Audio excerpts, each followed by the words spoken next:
Ese es el mensaje. Una familia a la cual pertenecer. Marilena nos estuvo hablando unos sábados atrás de la familia de Dios, de que cuando uno se hace cristiano, cuando uno acepta a Jesucristo como su Señor y su Salvador, uno es recibido, acogido en la familia de Dios, porque Dios viene a ser nuestro Padre y venimos a ser engendrados por Dios, por medio del Espíritu Santo, a través del nuevo nacimiento espiritual. Así que pertenecemos a la familia de Dios, y ese es un honor y también es una gran responsabilidad, ser hijos de Dios. Pero precisamente esa familia existe, espiritualmente hablando, la familia de Dios, la iglesia de Jesucristo, para que nosotros pertenezcamos a ella. No simplemente como quien pertenece a una religión o a una organización religiosa, sino quien forma parte realmente de una familia espiritual. Todos los seres humanos necesitamos pertenecer a algo, por eso es que la gente se mete en clubes, la gente se mete ¿cómo se llama?, en grupos, los muchachos se arman en pandillas, porque el ser humano necesita realmente comunión, comunicarse con otros seres humanos. El ser humano necesita sentir que es parte de algo, ¿cierto? Y cuando uno no es parte de nada, cuando uno anda por ahí como despistado, yo me acuerdo cuando llegué precisamente a los pies del Señor, estaba muy desubicado, 20 años y medio, y estaba muy desubicado, y yo no sentía que pertenecía a nada, a ninguna cosa, me sentía vacío realmente, me sentía solo. Y la primera vez que fui a este movimiento cristiano era de jóvenes universitarios y profesionales, la Cruzada Estudiantil Internacional para Cristo, ¿cierto?, por allá en el año 74. Llegué a un salón mucho más pequeño que este, pero estaba repleto de jóvenes, todos llenos de entusiasmo, llenos con ganas de ganarse el mundo para Cristo, ¿cierto?, universitarios y profesionales. Y yo llegué a esa reunión por primera vez, la primera vez que yo iba a una reunión cristiana. Yo no tenía ni idea qué era eso. Llegué con cierta prevención, con cierta, digamos, con ciertos, ¿qué diría?, nervios, etcétera. Pero al ratito me sentí como en casa, realmente. Sentí que habían llegado y yo dije, aquí es, y aquí me voy a quedar. Y el recibimiento que me hicieron estos jóvenes pues fue espectacular. Todos me saludaban, me abrazaban, me decían mi nombre, se aprendieron mi nombre, etc. Era como que me conocieran de muchos años. Realmente yo sentí que había llegado a una familia. Y desde ese día jamás volví a salir de esa familia. Soy parte de la familia de Dios, de la iglesia de Jesucristo. Ya no ministro dentro de la Cruzada Internacional para Cristo, pero sigo sintiendo que ellos son igual mi familia en el Señor. Como los bautistas, como los cuadrangulares o como los presbiterianos, son mis hermanos, son mi misma familia, porque somos la iglesia del Señor. Llevamos diferentes apellidos, llevamos diferentes rótulos, digamos por la diferente cantidad de denominaciones, pero al final, en el Espíritu, somos de la misma iglesia de Jesucristo, amén, de la misma iglesia del Señor. Somos nacidos del mismo Padre, engendrados por el mismo Espíritu, tenemos la misma fe, el mismo bautismo, conocemos igualmente al Señor Jesucristo. Así que somos uno, como dice la Escritura, somos uno en Cristo. Y es maravilloso saber que uno pertenece realmente a la mejor familia que hay en el mundo entero. Y óigame bien, es una familia que nunca se va a desintegrar, es eterna, porque cada uno de nosotros tiene vida eterna. Y vamos a estar unidos en esa familia por toda la eternidad. La iglesia es el único cuerpo, digamos, que está actualmente en la tierra y que nunca va a dejar de ser, nunca va a pasar. El cuerpo de bomberos se va a acabar, el cuerpo de policía se va a acabar, ¿vamos a entender? El cuerpo de médicos se va a acabar, pero el cuerpo de Cristo, la iglesia, jamás va a dejar de ser, siempre va a ser, siempre va a existir. Es la familia de Dios. Y entonces, esta es una familia a la cual usted y yo pertenecemos y a la cual muchos que todavía están afuera pueden todavía pertenecer.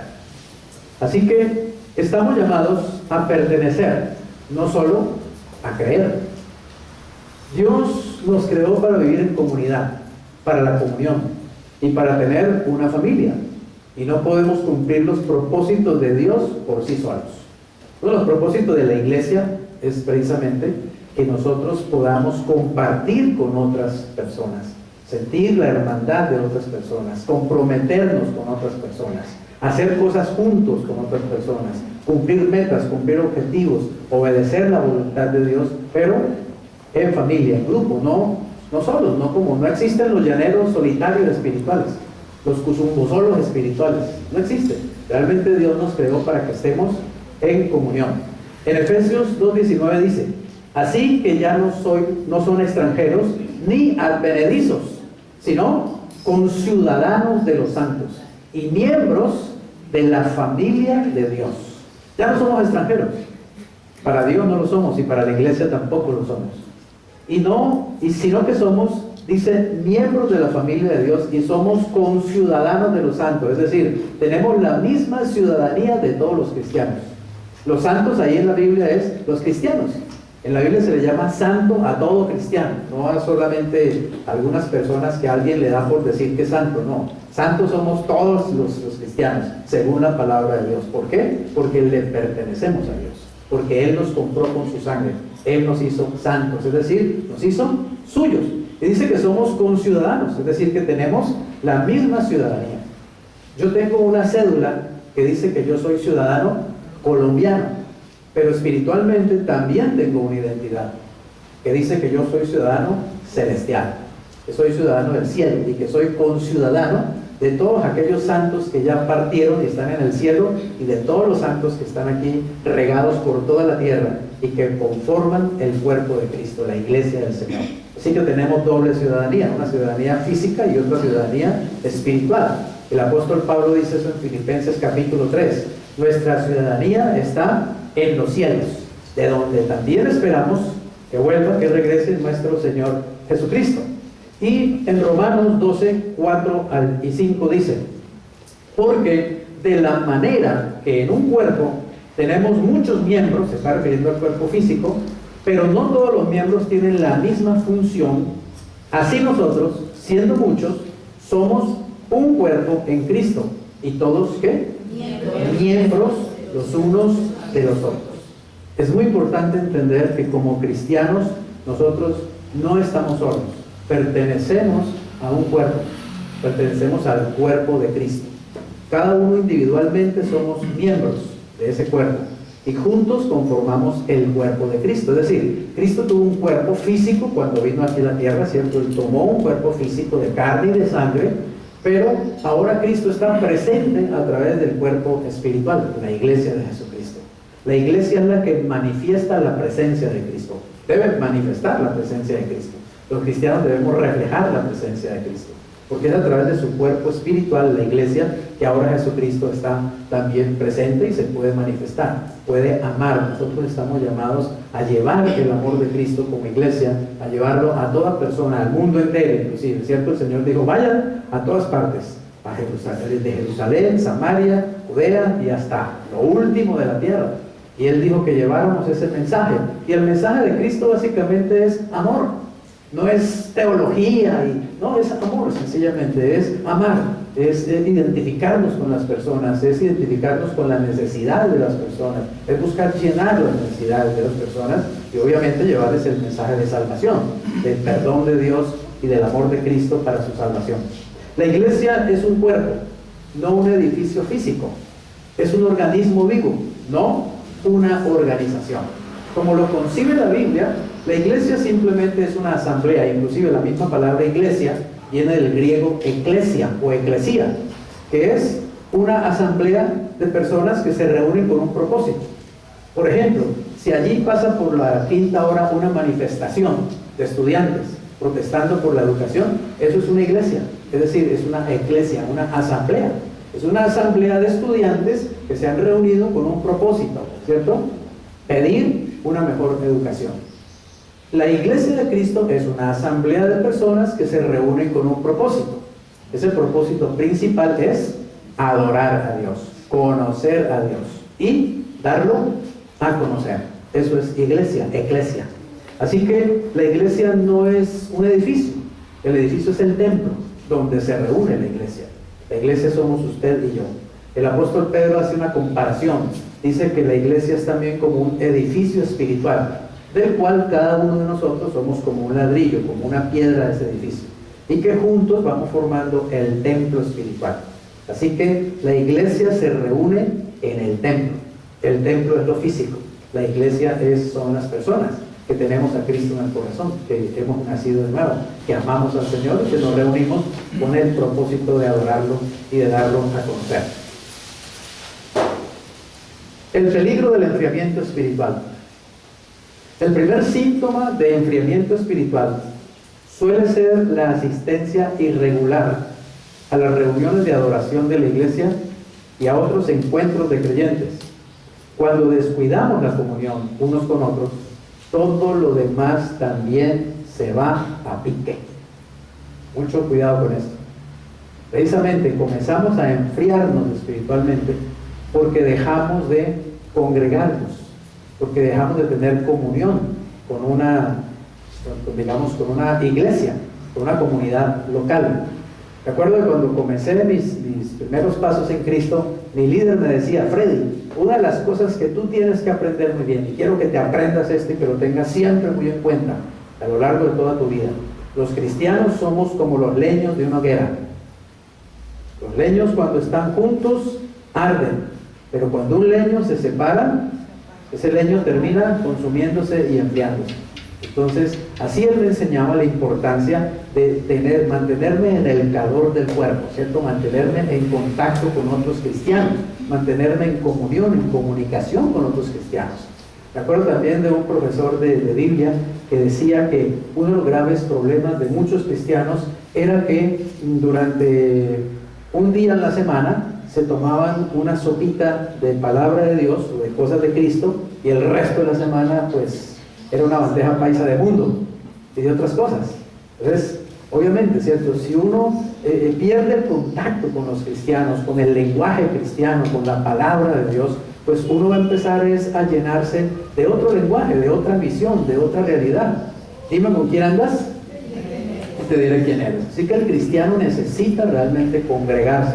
Es más, la palabra de Dios lo dice, en Hebreo dice: no dejando de congregarnos, como algunos tienen por costumbre, sino exhortándonos, o sea, animándonos a estar unidos, y tanto más cuanto veis que aquel día se acerca. Se refiere a la proximidad de la segunda venida de Jesucristo. Entonces dice: no se descuiden de la comunión. Es necesario que los cristianos estemos juntos, nos reunamos y también nos organicemos, evidentemente, para hacer cosas en bien de los demás. Efesios 4:15-16 dice: sino que siguiendo la verdad, oigan esto, la verdad en amor. Esto es muy importante, porque la verdad tiene que ser en amor. Hay gente que dice: yo tengo la verdad, pero no tiene amor.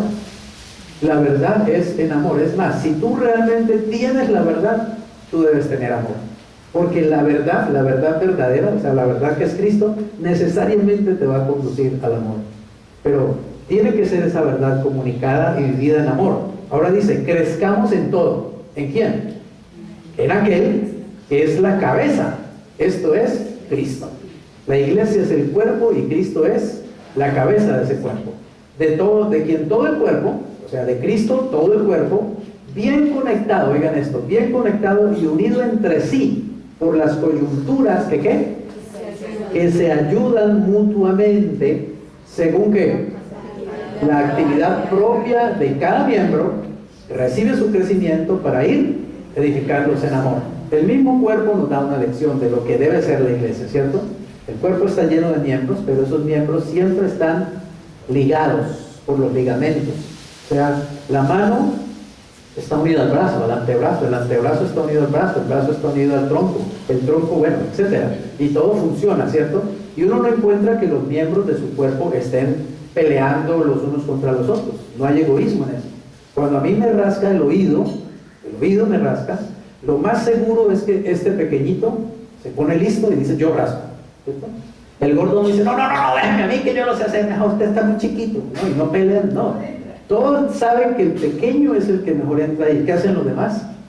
Se agachan para que el chiquito vea, uy, ¿no? Se ve más grande, ¿cierto? Más imponente. Entonces él viene y hace.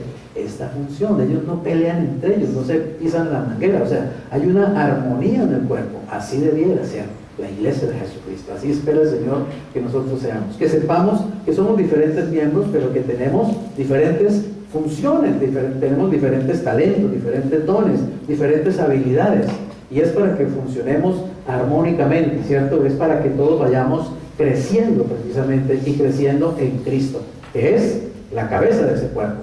Ahora, la congregación local es muy importante. En la Biblia nos habla de la iglesia en dos sentidos: la iglesia universal y la iglesia local. La iglesia universal es la iglesia de todos los tiempos, de todas las edades, ¿cierto? Desde Pentecostés hasta nuestros días, y en todos los países de la tierra. La iglesia es conformada por todas las naciones del mundo donde hay cristianos. Así que la iglesia es un cuerpo realmente universal. Mire, a mí me gusta pensar en esto, que en el momento en que nosotros estamos reunidos aquí hoy, ¿cierto? Sábado, ¿cuántos estamos aquí? Unas 30, 35, 40 personas, ¿cierto? No somos muchos, pero en este mismo instante, en muchos otros lugares de Cali, hay igual cantidad de reuniones de cristianos. Unas son de 3.000, otras son de 4.000, otras son de 200, otras son de 100, otras son de 20, otras pueden que sean de 10, otras 40, etc. Pero en este mismo instante Jesucristo está siendo adorado, Jesucristo está siendo predicado, Jesucristo está siendo enseñado en cientos de lugares en Cali y a cientos de personas que están escuchando. Y eso solo en Cali. Ahora piense en el Valle, ahora piense en Colombia, ahora piense en Sudamérica, Centroamérica, América del Norte, Europa, Asia, África. En este mismo instante, en el mundo entero, hay cientos de millones de personas congregadas. ¿Y congregadas por qué? ¿Quién congrega esos millones de personas? ¿Quién es el centro de esa reunión? Jesucristo, la cabeza de la iglesia, de ese cuerpo. Y nosotros pertenecemos a cada una de esas comunidades realmente. Somos parte de esa familia. Esas personas son nuestros hermanos. Se reúnen en diferentes templos, en diferentes lugares, con diferentes apellidos religiosos, pero al fin y al cabo, espiritualmente, somos miembros de la misma iglesia, la iglesia universal de Jesucristo. Poderosa, invencible. Ha estado en este mundo más de 2000 años, trajinando en este mundo, ha estado peleando 1000 batallas. La iglesia del Señor ha sido perseguida, los cristianos fueron echados a los leones, quemados, aserrados por la mitad, se les echaba, digamos, hierro hirviendo, cobre hirviendo, los metían dentro de hornos, etc. ¿Qué no se ha hecho con los cristianos en los primeros 2 o 3 siglos de la era cristiana? ¿Y qué nos está haciendo con los cristianos actualmente? ¿Saben eso? Actualmente hay miles de cristianos que están sufriendo martirio en este mismo instante, en países como Siria, en países musulmanes, están siendo perseguidos. Los niños son decapitados, los padres y las madres son decapitados por el simple hecho de que son cristianos. Se les persigue por su religión. En África ha habido matanzas en los años anteriores, pero impresionantes. Iglesias enteras han sido quemadas con sus miembros adentro, han sido calcinados completamente por el hecho de ser cristianos. La iglesia ha sufrido siempre persecución, ha tenido que pelear 1000 batallas, pero nadie ha podido vencerla. ¿Sabe por qué? Porque Cristo dijo: nadie prevalecerá contra mi iglesia, ni las puertas del infierno prevalecerán contra ella, porque yo la pongo, yo la fundo sobre la roca. Sus palabras se cumplen y se siguen cumpliendo. Jesucristo es la cabeza de la iglesia universal. Pero también la iglesia existe como la iglesia local. Nosotros somos una iglesia local que pertenece a la iglesia universal del Señor Jesucristo. Así que es muy importante que una persona pertenezca a una congregación local. Saluden a los hermanos que están en la Odisea. La Odisea era una iglesia local, la iglesia de la ciudad de la Odisea. Pero noten esto: y a Ninfas, y a la iglesia que está en su casa. Había iglesias en casa también. O sea que los cristianos del primer siglo se reunían, realmente no se reunían en templos, no construían templos, no había templos para reunirse los cristianos, sino que se reunían en casas. Por eso dice Pablo: salúdame a Ninfas y a la iglesia que está en su casa. Así que una iglesia, es decir, una asamblea de cristianos, se puede reunir en una casa, se puede reunir en una montaña, se puede reunir en un bosque, se puede reunir en una mina, se puede reunir en una cueva, no hay problema. El lugar prácticamente es lo de menos. Lo importante es la congregación de personas, lo importante es la comunión de esas personas, lo importante es el compañerismo y la familiaridad que hay entre ellos, gracias al Señor. Un cristiano sin iglesia local es como un órgano sin un cuerpo, una oveja sin un rebaño, o un niño sin familia. Así que entonces la iglesia es necesaria. La iglesia como familia es realmente necesaria. Vamos a ver por lo menos 6 razones de por qué es necesario participar, tener comunión, comprometerse en una iglesia local. En primer lugar, la familia de la iglesia permite que nos identifiquemos como creyentes genuinos. Juan 16:35 dice: en esto conocerán todos que son mis discípulos, si tienen amor los unos con los otros. Ahora pregunta, ¿cómo puedo yo tener amor con otros si yo no me involucro con otros? Si yo no me comprometo con otros, ¿está claro? Hay gente que dice, no, mira, la iglesia es la iglesia, todos son una cantidad de hipócritas, la iglesia no hay sino pedirle plata a uno, los pastores son unos ladrones, yo adoro a Dios aquí en mi casa, Jesucristo, yo lo sirvo.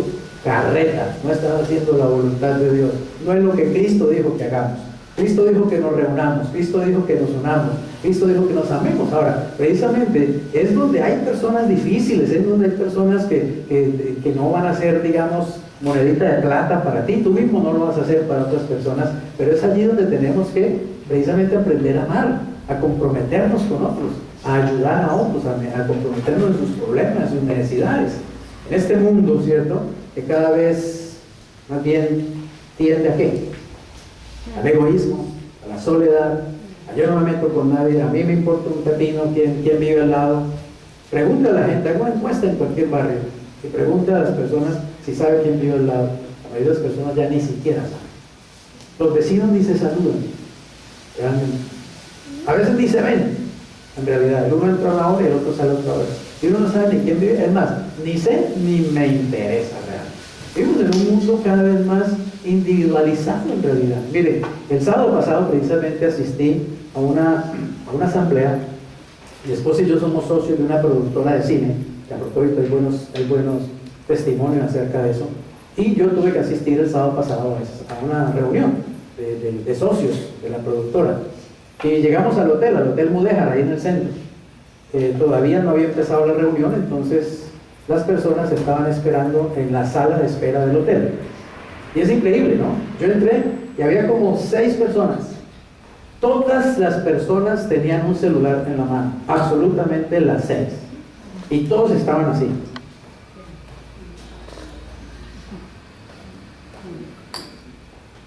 Así.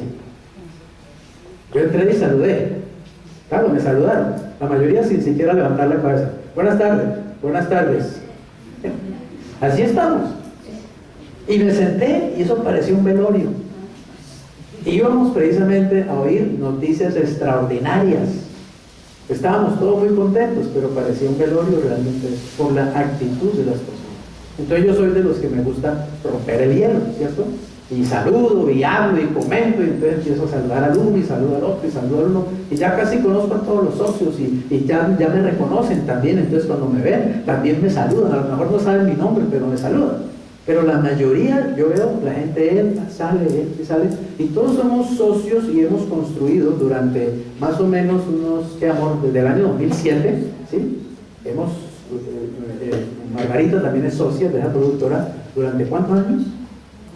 Como 12 años. Hemos luchado juntos para construir esa empresa. Pero es increíble que 12 años luchando juntos, la gran mayoría de los que estamos ahí, y la mayoría ni siquiera se saben. Ni siquiera se saben. Es más, pasa en la iglesia, ¿no? ¿Cierto? 20 años uno yendo a una iglesia, sentándose en la misma silla, porque hasta eso, ¿no? Estamos en la misma silla, ya la tienen acomodada ahí, ¿no? Y hay que otro hermano se siente ahí en la silla, ¿no? A mí me llega a mirarlo feo, ¿no? Yo, ahueque, queda en mi silla, ¿sí? Yo la compré, es mía. 20 años y no conocemos muchas veces el nombre de otra persona que siempre la vemos ahí. Es increíble, sea, no sabemos socializar, no sabemos ser más humanos, ¿está claro? Realmente, ¿y sabe por qué no lo hacemos? Porque al final yo no quiero saber quién es este señor, porque a la larga yo no quiero que él me vaya a contar mañana sus problemas. Y yo no quiero meterme en los problemas de él, no me interesa. Es más, seguro que si me hago amigo, de pronto me sale pidiendo prestado plata. Y yo no quiero prestarle plata a ese señor, que vaya y trabaje. ¿Sí? Entonces, somos así. Es increíble. No nos comprometemos, no buscamos ser realmente hermanos. Y mire lo que dijo Cristo, que precisamente a los cristianos nos van a reconocer, ¿es por qué? Por el amor que nos tenemos los unos a los otros. Pero la iglesia también se ha deshumanizado. La iglesia también se ha vuelto una organización, no un organismo vivo, sino una organización eclesiástica, con pirámide y toda la cosa de ¿cómo se llama? De autoridades y todo ese cuento, y de ritos y ceremonias huecas y vacías, y la gente va y cumple el tiempo que tiene que ir allí. Ya cumplí, ya fui, y vuelve y sale y no tiene nada que ver con nadie. Pero Cristo dijo que la gente va a saber que somos de Él porque ve que nosotros nos amamos los unos a los otros. Esa es realmente importante, entonces, que la iglesia realmente permite que nosotros manifestemos que somos verdaderos discípulos de Jesucristo, creyentes verdaderos. En primer Corintios, la segunda razón, o segunda, digamos, razón de por qué es necesario pertenecer a una iglesia local, es que la familia de la iglesia nos aparta del aislamiento egoísta. Ya estaba hablando de eso, ¿cierto? Estar tan aislados actualmente a través del celular y otras cosas. 1 Corintios 12:26 dice, de manera que si un miembro padece, ¿qué pasa? Todos los miembros se duelen con él, ¿cierto? Y si un miembro recibe honra, todos los miembros con él se gozan. Mire, el mismo cuerpo humano nos enseña eso, ¿cierto? Si yo voy caminando por algún lugar en chanclas en mi casa, ¿cierto? Y siempre se atraviesa ese pedazo de la cama y voy con chanclas y ¡tá! Me llevo el dedito gordo y así, ¿cierto? Todo el cuerpo de duele, ¿no? ¿Cierto? Uno siente el dolor hasta acá. ¿Y qué hace el cuerpo? Inmediatamente se dobla. Y todos los dedos cogen al gordito. ¡Ay, este gordito torpe! Siempre se anda golpeando, pero, ¿cierto? Lo soban y lo choncholean. ¿No? Uno no se golpea y dice, ¡ay, otra vez el gordo torpe! No, todo el cuerpo inmediatamente se va a ayudar, ¿está claro? La Biblia dice que como miembros de un mismo cuerpo debemos ser sensibles a la necesidad de otros. Que si alguno realmente del cuerpo está enfermo, está solo, no tiene plata, no tiene para el mercado, lo que sea, los demás miembros se preocupan. Pero ¿cómo podremos hacerlo si ni siquiera tenemos el teléfono del hermano? Si ni siquiera sabemos dónde vive, si ni siquiera sabemos cómo se llama. ¿Cómo podremos realmente ayudar a otros? ¿Cómo podremos comprometernos con las necesidades de otros? ¿Cómo podremos manifestar el amor que dijo Cristo que manifestemos si la verdad no nos comprometemos? No buscamos ser eso, familia, ser hermanos. 3. La familia de la iglesia nos ayuda a mantenernos como en forma espiritualmente, ¿cierto? Dice Efesios 4, 12 y 13, a fin de perfeccionar allí quiere decir llevar a la madurez, llevar a crecer en la madurez a los santos, a los cristianos, a los creyentes. ¿Para qué? Para la obra del ministerio, para la edificación del cuerpo de Cristo, hasta que, oiga bien, todos lleguemos a la unidad de la fe y del conocimiento del Hijo de Dios, a un varón perfecto, o sea, maduro, a la medida de la estatura de la plenitud de Cristo. Imagínate, o sea, la iglesia es un organismo vivo que tiene entre sus propósitos principales que cada miembro llegue a madurar, llegue a crecer espiritualmente, emocionalmente, integralmente, y que su crecimiento y su madurez llegue al punto de llegar a la estatura de la plenitud de Cristo. Imagínate, o sea, que Cristo sea formado en cada persona. Mire, yo estoy predicando aquí, o mejor enseñando, porque es más enseñanza que predicación lo que estoy haciendo, Yo estoy enseñando aquí con el propósito de que lo que yo estoy enseñando de alguna manera contribuya a que usted crezca un poco más en Cristo. Es decir, el carácter de Cristo de alguna forma, por el Espíritu Santo evidentemente, sea mejor moldeado en su vida. Ese es el propósito de un maestro de la palabra. En la Biblia dice que hay 5 ministerios, ¿cierto? El evangelista, el apóstol, el pastor, el maestro y el profeta, ¿cierto? Esos 5 ministerios, como los dedos de la mano, son diferentes personas que por medio del Espíritu Santo el Señor los ha capacitado para que hagan esa función. La función de apóstol, la función de maestro, la función de pastor, la función de profeta, la función de evangelista. ¿Está claro? Pero esos 5 ministerios trabajan para que los cristianos, toda la iglesia de Cristo, vaya creciendo de acuerdo a la estatura de la plenitud de Cristo. Es la forma como el Señor organizó su iglesia, a través de esos 5 ministerios. Pero hay cantidad de dones además, dones espirituales. Y cada miembro del cuerpo de Cristo, cada miembro, desde el miembro más sencillo hasta el miembro más, ¿qué diría?, más conocedor y lo que sea, tienen dones del Espíritu. Usted tiene por lo menos un don espiritual, mínimo un don.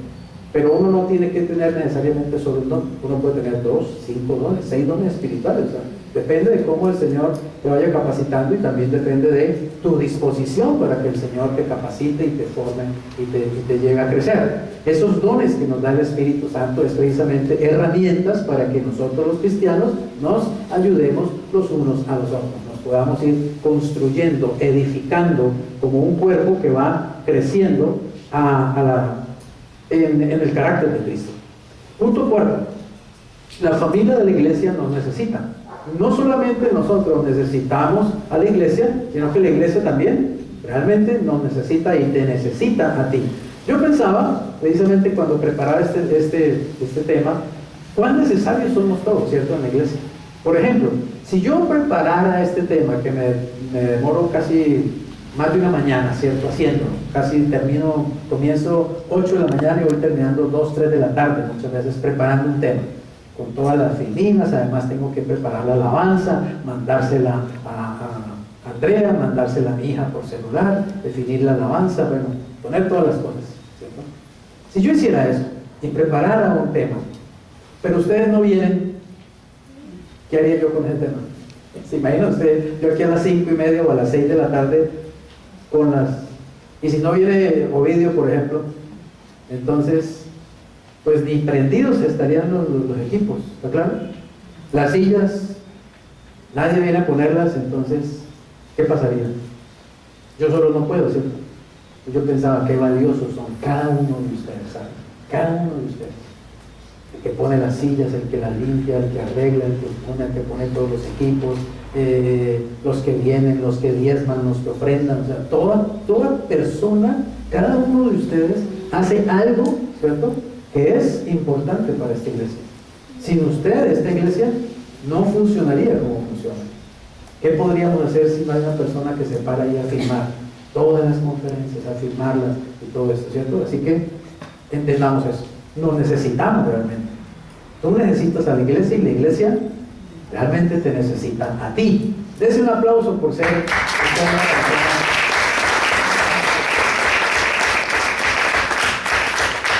Por ser un miembro que bendice a Ríos de Agua Viva y a los pastores. Quinto, perdón, no he leído 1 Pedro 4:10. Oiga lo que dice: cada uno, según qué, el don que se ha ganado, ¿cierto? El don que ha comprado, el don que ha recibido, es un regalo.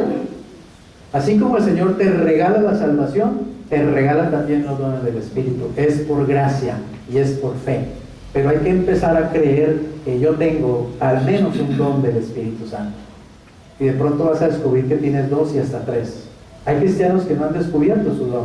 Por eso, digamos, de pronto a veces no empiezan a servir en el cuerpo porque no conocen su don, no conocen su función. Cada uno según el don que ha recibido, ¿qué? Ministrelo a los otros. Como buenos que administradores, oigan esta palabra, me encanta, de la multiforme gracia de Dios.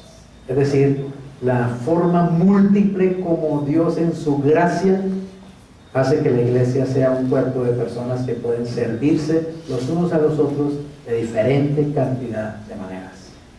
Aquí hay personas, por ejemplo, que tienen el don de visitan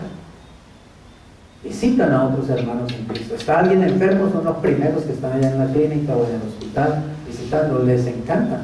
Eso es un don, esa es una disposición que da el Espíritu Santo, realmente hacerlo.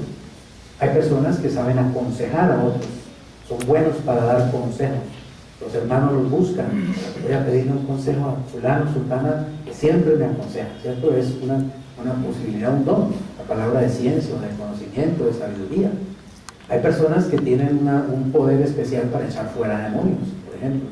Si hay algún endemoniado, esta persona viene y reprende en el nombre de Cristo y ese demonio se va porque tiene el don de echar fuera espíritus malignos, de echar fuera demonios. Hay personas que tienen discernimiento de espíritus, una especie de olfato espiritual que le permite discernir necesidades y problemas espirituales en otras personas para poder obviamente ayudarlas. Hay personas que hablan en lenguas, personas que interpretan lenguas. Hay personas que tienen, por ejemplo, una capacidad especial de liderazgo, es uno de los dones que está en la palabra de Dios, presidir, o sea, ser líder. No todo el mundo puede ser un líder, pero hay un don del Espíritu Santo que te permite ejercer liderazgo y llegar a ser un buen líder. Amén. Son dones del Espíritu. Y la Biblia dice, cada uno úselo para ministrar a los demás, o sea, para ayudar a los demás. La iglesia realmente debemos concebirla como una gran familia que se ama, donde todos los miembros son importantes y donde cada uno busca poner su grano de arena y hacer su función. Punto quinto, la familia de la iglesia nos permite compartir la misión de Cristo en el mundo. Primera de Pedro 2:21 dice, pues para esto fueron llamados, porque también Cristo padeció por nosotros, dejándonos ¿qué? Ejemplo. ¿Para qué ese ejemplo? Para que sigamos sus pisadas. Así como Cristo vino a este mundo y Él cumplió una misión, ¿cierto? ¿Cuál fue su misión? ¿Cuál fue la misión de Cristo al venir a este mundo? ¿Ah? Salvarlo. Salvar el mundo. Él vino a salvar el mundo. Él dijo, yo no he venido a condenar al mundo, yo he venido a salvarlo. Esa fue su misión. ¿Ustedes creen que la cumplió o no la cumplió? ¿La dejó a medias o la dejó bien hecha? Perfecta su obra, realmente. Es una obra perfecta la que Él hizo. Él cumplió su misión, realmente. Pero Él luego dijo a la iglesia, a su iglesia, a usted y a mí, nos dijo, ahora vayan ustedes y cumplan también la misión que yo les entrego. Su misión es que ustedes vayan y hablen de mí. Su misión es que ustedes lleven mi conocimiento, ustedes me conozcan y lleven mi conocimiento a todas partes del mundo. Hagan discípulos en mi nombre. Su misión es que ustedes lleven este mensaje del Evangelio. Y es lo que tenemos que hacer. Lo hacemos por WhatsApp, lo hacemos por videos, lo hacemos por YouTube, lo hacemos por radio, lo hacemos por televisión, lo hacemos persona a persona, lo hacemos en estadios, lo hacemos en parques, en toda parte. Lo hacemos a través de la música, a través de muchos medios. Tenemos que compartir el mensaje del Evangelio. ¿Amén? Y la iglesia se reúne precisamente es ¿para qué? Para que nos animemos, nos calentemos los unos a los otros y entonces vayamos allá afuera a cumplir la misión, para que nos demos ánimo, para que aprendamos cómo hacerlo, para saber cómo evangelizar, cómo enseñar, cómo entender mejor la palabra de Dios, cómo estudiarla mejor, cómo aconsejar a una persona, cómo orar por un enfermo, cómo echar fuera un demonio, etc. Para eso es la iglesia. La iglesia es también entonces obviamente una universidad, es una sala de entrenamiento para líderes, para discípulos de Jesucristo. Jesús dijo, vayan y cumplan esa misión. Así que esa es la iglesia donde nosotros aprendemos realmente a tener una misión y a cumplir esa misión. Punto sexto y último de por qué es necesario pertenecer a una iglesia local. La familia de la iglesia evitará que nos apartemos, obviamente. Hermanos, si alguno de ustedes se ha extraviado de la verdad y alguno le hace volver, sepa que el que haga volver al pecador del error de su camino salvará de muerte un alma y cubrirá multitud de pecados. En la iglesia tenemos que cuidarnos, ¿cierto?, los unos a los otros. Si yo sé que alguno de la iglesia anda por allá en algo que no debe hacer, mi función no es venir y denunciarlo y hablar mal de él y empezar a criticarlo. y de empezar a decir, véase sinvergüenza allá en la iglesia y no sé qué, y allá con cara de santo y vea lo que está haciendo. No, esa no es mi función. Mi función no es juzgar, condenar y criticar. Mi función es buscar a ese hermano y decirle, mira, pilas que estás desviando, ¿por qué estás en esta situación? ¿En qué puedo ayudarte? ¿Cómo puedo ayudarte a que tú encuentres el camino? ¿Está claro? Eso es lo que tenemos que hacer, pero a veces los cristianos nos pasamos dándonos garrote del uno al otro. Una de las cosas que me gusta hacer a menudo es, si veo un video cristiano en YouTube, por ejemplo, ver los comentarios, y es increíble. A veces en los comentarios lo que encuentras es que se empiezan a dar duro los unos con los otros, ¿cierto? ¿Y sabe qué dijo Pablo?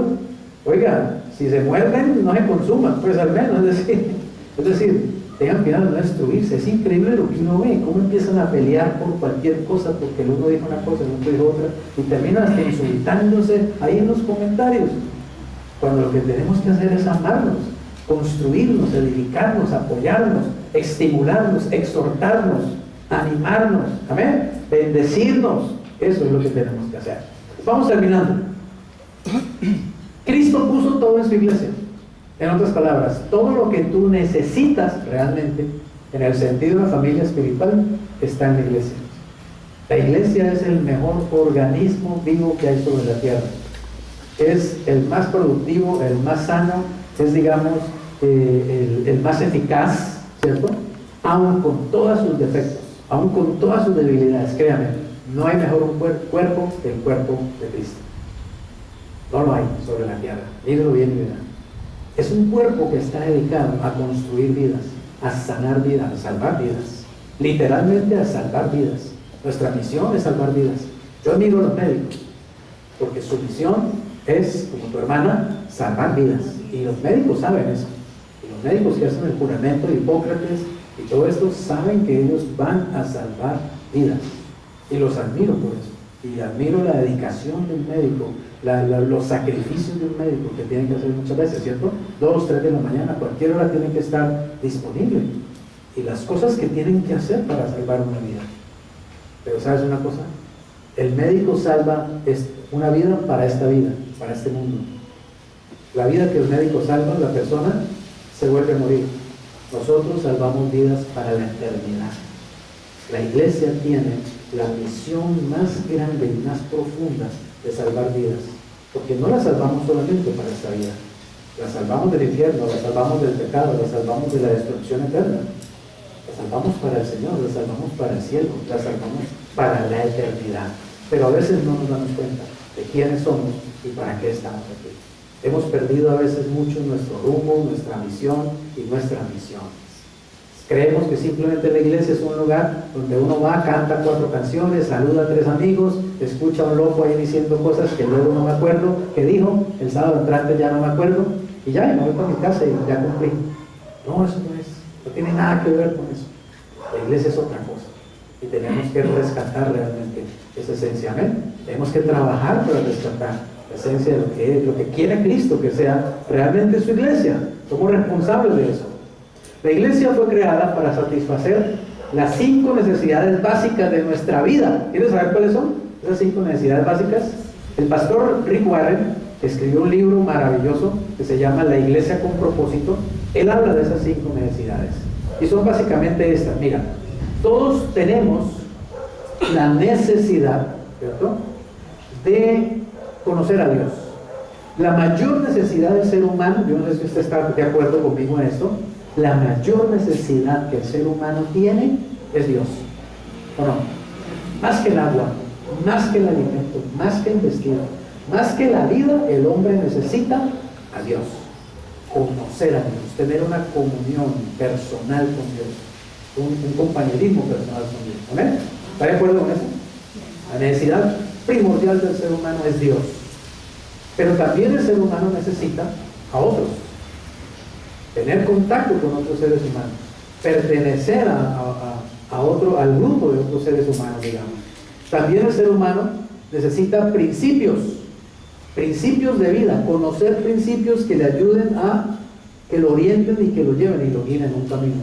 Necesitamos conocer principios que realmente nos lleven a crecer, nos lleven a construir.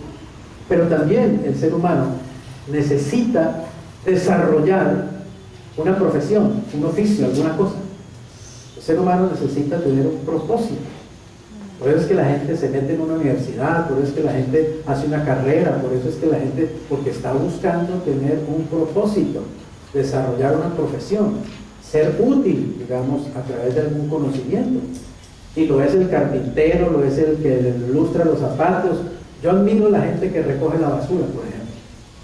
Los que recogen la basura. Los miro allí, el hombre que maneja, pues chévere, ¿no? Su camionzote ahí con la mano aquí afuera. Y todos los tres que van atrás, caminándose toda la ciudad a puro pie, recogiendo esa inmundicia y dele y dele. Y uno lo mira como... ¿cierto? Si alguno de ellos de pronto va a pretender a una joven, a una uy, no, yo me quedé con un recoge basura, uy, gas, ¿cierto? Pero yo admiro esas personas. ¿Qué gente tan importante es esta gente? Realmente, tan importante. Dígales que hagan una huelga. Según un mes y verán cómo nos tapan la basura hasta la cabeza y las enfermedades y las epidemias, el problema tan grave que se mete en la ciudad, si ellos dejan de hacer eso que hicieron. Pero lo vemos como que recojan la basura. No es tan importante, no fue a la Sorbona de París, ¿cierto? No fue a Estados Unidos, a Harvard a estudiar, ¿no? Es tan importante como el que está allá en la NASA trabajando para mandar naves a Marte, lo que sea. ¿Entienden lo que quiero decir? Cada uno tiene una razón, cada uno tiene un oficio, y así es la iglesia. No hay miembro de la iglesia, no hay cristiano que no sea importante, que no valga nada. Todos somos miembros del mismo cuerpo de Jesucristo, todos somos valiosos y todos tenemos algo valioso realmente que aportar. Así que estas 5 necesidades que usted encuentra en la iglesia son las siguientes. Mira, en la iglesia encuentras adoración, es decir, la oportunidad de aprender a adorar y de poder adorar. Es decir, eso nos ayuda a concentrarnos en Dios, que es nuestro objetivo principal. Nuestra primera prioridad es conocer a Dios y tener compañerismo con Dios. En la iglesia encuentras comunión, es decir, nos ayuda a enfrentar los problemas de la vida teniendo otros hermanos, otras personas que nos van a ayudar. Encontramos un compañerismo que nos ayuda a enfrentar mejor las situaciones, no estamos solos. En tercer lugar, encontramos discipulado en la iglesia, o sea, formación, discipulado. Nos ayuda a fortalecer nuestra fe, porque el discipulado nos enseña acerca de la Biblia, la palabra de Dios, cómo se vive la vida cristiana, cómo se aplican los principios, cómo se hace esto, cómo se hace aquello. Encontramos en la iglesia también ministerio, es decir, un propósito para desarrollar nuestros talentos y nuestros dones. Nos ayuda a descubrir nuestros dones, en el sentido, dones espirituales y también nuestros talentos. Y finalmente, el punto 5, pues en la iglesia también encontramos el poder desarrollar una misión, o sea, encontrar un propósito. Si yo estoy aquí parado, créame, es porque en Cristo yo encontré mi propósito. Yo llegué a la iglesia sin propósito. No sabía para qué venía, para qué estaba en este mundo. Es más, hubo una época en que pensé que yo estaba sobrando en este mundo y empecé a pensar en salir de él a través del suicidio. No tenía sentido mi vida, pero le doy gracias al Señor, que Él no solamente me salvó, me rescató, sino que me dio una misión que cumplir, un propósito por el cual vivir, una razón de ser. ¿Amén? Y pertenecer a Él primeramente y a su iglesia, a la cual amo y a la cual sirvo y serviré hasta el último aliento de vida que me quede en mi cuerpo, ¿cierto? Es mi compromiso con Él. Eso nos ayuda a descubrir y realizar, obviamente, nuestra misión. Saber para qué estamos en este mundo es tremendamente importante. Tu decisión. Cuando te comprometes con Cristo, te conviertes ¿en qué? En cristiano. Pero te conviertes en miembro de una iglesia cuando te comprometes con un grupo específico de creyentes. La primera decisión, ¿qué trae? Salvación. Y la segunda, ¿qué trae? Comunión. Así que no fuimos salvados solamente para creer, sino que fuimos salvados también para comprometernos con otros creyentes en Cristo, con el cuerpo de Cristo, con la iglesia de Jesucristo. Conclusión: la vida cristiana es más que un compromiso serio con Cristo, que de hecho lo es, pero es más que eso, también implica el compromiso con ese que está ahí a su lado. Mírenlo, miren que está a su lado, den la mano, salúdenlo, dígale que usted es su hermano, que Él es tu hermano, que Él es tu hermana. Implica comprometernos con otros. ¿Amén? Y la diferencia, oiga esto muy bien, la diferencia entre ser un simple asistente a un templo, cualquiera que sea, y ser un miembro de la iglesia, es que el compromiso. Eso es lo que diferencia a un creyente de otro. El simple asistente, los que yo llamo los fans de Jesucristo, ¿sí? Es decir, los que, pues, sí, Jesucristo, aleluya, amén, pero nada de nada, puro tilín, tilín y nada de paletas. Y los que yo llamo los verdaderos comprometidos, ¿cierto? Los que realmente se ponen la camiseta por Jesucristo, los que están dispuestos a seguirlo, los que toman su palabra en serio y procuran realmente agradarlo a Él y hacer las cosas que Él nos pide que hagamos. Reflexión. El grado de compromiso que tengo con mi iglesia refleja mi amor y compromiso con la familia de Dios. Es decir, hasta el punto en que yo realmente estoy comprometido con la familia de Dios, hasta ese punto también yo estoy comprometido con mi iglesia. Si yo digo que yo amo a Dios con todo mi corazón, pero no amo a mi hermano que está sentado ahí al lado, es puro bla bla, puro bla bla. El amor se muestra en hechos concretos. Y el amor va de la mano de una palabra muy clave: compromiso. Compromiso. No es que una pareja, por lo menos cuando yo caso a una pareja, ¿cierto? Hago que se miren a los ojos y que se digan el uno al otro: yo te recibo como mi esposa, a ti fulano de tal, yo fulano de tal, te recibo a ti fulano de tal como mi esposa, y te prometo, mirándola a los ojos, te prometo que te voy a respetar, te voy a ser fiel, te prometo que voy a estar contigo en la enfermedad y en la salud, cuando haya plata y cuando estemos en la inmunda, ¿sí? Claro que no con esas palabras, ¿no? Pero es la idea. La idea es esa, mire, la idea es que haya ¿qué? Compromiso. Un compromiso. Los que quieren casar precisamente, ¿saben qué es el matrimonio? En términos muy sencillos, es simplemente un compromiso. Que haya pudín, que haya pastel, que haya torta, que haya músicos, que haya eso, todo lo más es adorno. Lo que hace un verdadero matrimonio es el compromiso de ese hombre con esa mujer y el compromiso de esa mujer con ese hombre. Eso es el matrimonio en esencia. Y si ambos están dispuestos, ¿cierto?, a comprometerse hasta que la muerte, o sea, como aquel que estaba casando y le va diciendo a ella: hasta que tu muerte nos separe, ¿cierto? No, así, ¿cierto? Y saben, no me gusta decir ya eso cuando uno parejas. Ya no digo hasta que la muerte los separe, cuando caso cristianos, porque a los cristianos ni la muerte realmente nos separa, sino que les digo hasta que la muerte los una mucho más en la eternidad. ¿Amén? Porque eso es verdad. Lo otro es mentira. La muerte no nos separa uno de la esposa ni del esposo cuando estamos en Cristo. ¿Amén? Bien, no sé por qué me agarré a hablar del matrimonio. Es decir que alguno por aquí quiere casarse. Andrés está listo, el hombre. Ya sabe, Carito, ¿no? Tiene que compromiso ya. No dice. Bueno, vamos a orar. Señor, muchas gracias te damos por la bendición de pertenecer a una familia. La familia espiritual, la familia de Dios. Tu familia, Señor Jesucristo. Gracias por habernos salvado. Y gracias por habernos recibido en tu rebaño, Señor. Gracias porque nos has traído a Él cuando andábamos perdidos, errantes, sin propósito, sin futuro. Muchas veces aún, Señor, aún ni queriendo vivir. Pero tú, Jesús, nos rescataste. Nos hiciste tuyos, tus ovejas, tus discípulos, tu familia. Y nos has colocado dentro de un redil, Señor, dentro de un rebaño. Amado Señor, bendecimos hoy a todos esos pastores que en todas partes del mundo luchan con un rebaño, Señor.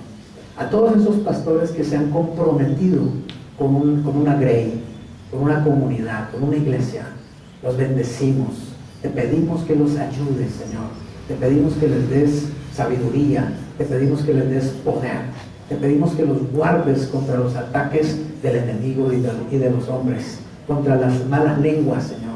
Te pedimos que tú los animes, los fortalezcas, Señor. Te pedimos por las iglesias locales, en Cali, en Colombia, en el mundo, Señor.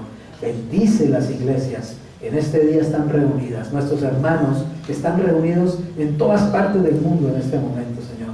Que reciban tu palabra en sus corazones y en sus espíritus. Y que tu iglesia, Señor, cada día crezca más en tu estatura.